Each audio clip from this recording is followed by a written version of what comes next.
Hey guys and gals, welcome to the channel. I've got something different for you today. Something that will help not only the competitive shooter, but also the concealed carry shooter as well. And this is something actually that I found on Amazon, and one of the guys that I shoot with kind of pointed me to it. So I've actually incorporated it into my training, not only for self-defense, but also for USPSA. And so let's get down to it. I will show you essentially what you can expect, and then we'll get a little bit closer, and you guys can kind of check them out. Because I did modify them a little bit to really represent some of the targets that you might see during a USPSA event. So let's get to it. So on Amazon, you will find it's an 8-piece. It's an 8-sheet, 40-piece target set, and they're like the third of a size of a standard USPSA target. And so this is what they look like. Comes as a full sheet, but you get the larger targets. They're probably like, I would say 8 by 6 inches. Let me just see what else we got here. We've got the smaller targets, and that's what they look like. Actually, I've got a mix of different targets in there. We'll get to those. So you got the smaller subset of those targets, both a non-shoot or no-shoot target and your standard shoot target. And so much smaller, and this is to represent a longer distance target array. So, and I'll show you kind of how I set them up in my living room during Dryfire practice. So again, this is a smaller target. It's probably maybe like 3 inches by 4 inches. So let's get those out of the way. There is large poppers. They look like this. I usually set them up with the white side because you will see them set up at an event with the white side.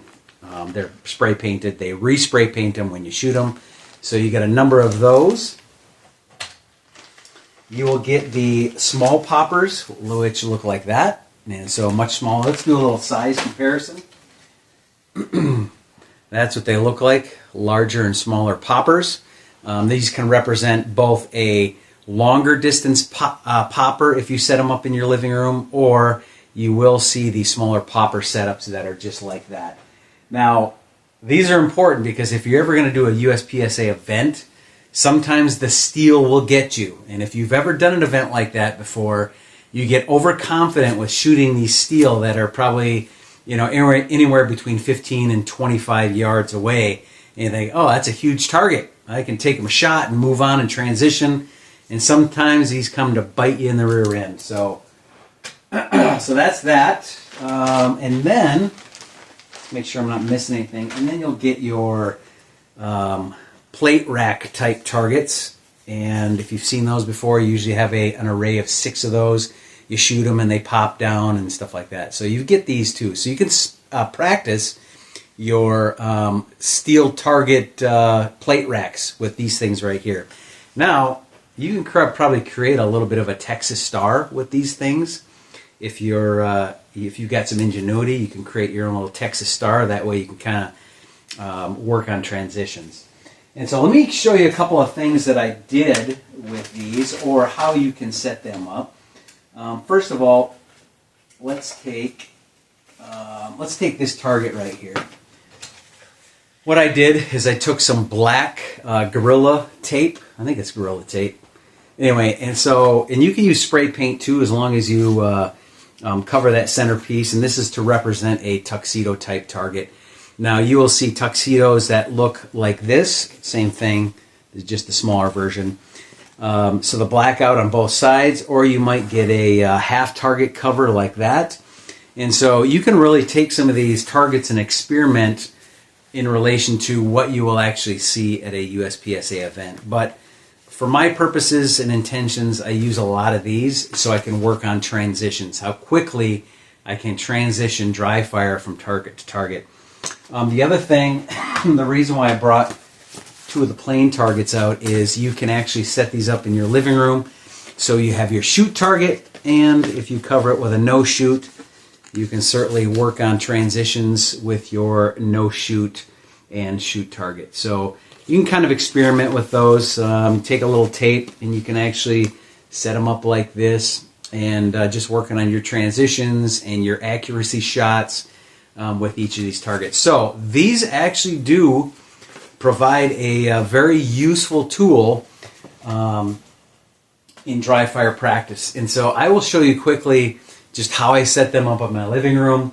And typically I'm up like 8 to 10 feet away, and I'll just work on my transitions from target to target. The further that you put them away, the closer. Obviously you're going to see those close targets in an outdoor environment. Most likely you're going to have to work on your transition speed. I would space them out a little bit further. And so a lot of times in the indoor arena, you will see them pretty close together. You might see something like this, pretty close together. So set them up how you might see them in an actual USPSA event. So let's check it out. I'll set up just a quick array. This is something where I will work on my transition from target to target, but also I will work on my reloads as well. And so it's a good opportunity for you guys to do the same thing. You will find that it does help an extreme amount, especially from that with that transition from target to target. The quicker that you can get that gun out pointed and get from target 1 to target 2 to target 3, so on and so forth, and also work on that reload speed. Another thing that I would encourage you to do while you're in a dry fire practice is actually not only practice your reloads, but practice your dry starts. And what I mean with that is you want to start with a totally empty gun, nothing in the chamber, right? There are some events that will require you to start with a empty gun. This is an empty magazine, obviously. But what you want to do is practice with an empty gun, draw, magazine in, rack the slide, and get on target. So practice those things as well. I do believe that there are a couple of apps that you can get on the App Store to work on that transition, to work on that timing, so you get much faster, much quicker with things like that. You might have a table start, so get a card table or get some sort of stand where you have your gun sitting there and you have your empty magazine sitting there, and when the beeper goes off, you grab your gun, grab your magazine, rack your slide, and get down to business. So practice those scenarios. They're only going to help you get faster in an actual event. So let's check out my target array. I'll set that up and we'll just do a quick video of that. All right, so quickly I've set up just a target array. You can see that I have a plain target with a tuxedo and another plain target, and that's just a quick acquisition type setup. And then you might go something with a no-shoot. A couple of no-shoots, and this is, again, is to represent a target that is further away from your stance. And then I've got 3 steels and a popper. And if I back up a little bit here, and so this target array right here might be a single magazine, and then I'll do a quick mag change, and I'll go to this next array. Don't mind like the Christmas setup. Obviously, it's almost Christmas.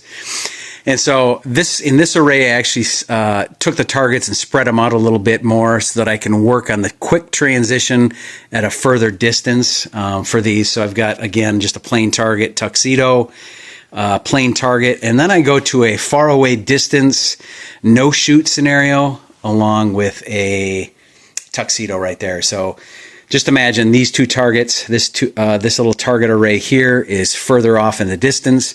For example, this might be 10 yards for these 3 targets, and for this one right here, it might be 15 to 20 yards. And so set up your target arrays with a variety of different setups.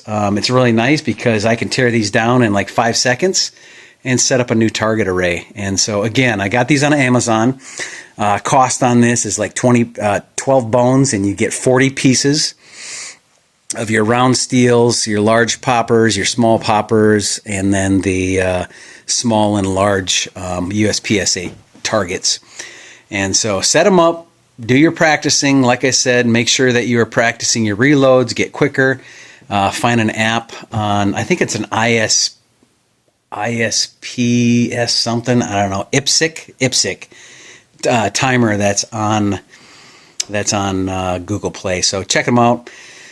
But there you go. Like I said, Amazon is a great training tool for not only your self-defensive CCW training, but also your USPSA type training scenarios. And I don't know if they have IPSC targets or not, but again, good variety of targets there. So anyway, you guys have a great day. Make sure that you like, share, hit the notifications bell, all that jazz that normal YouTubers say. Have a great day.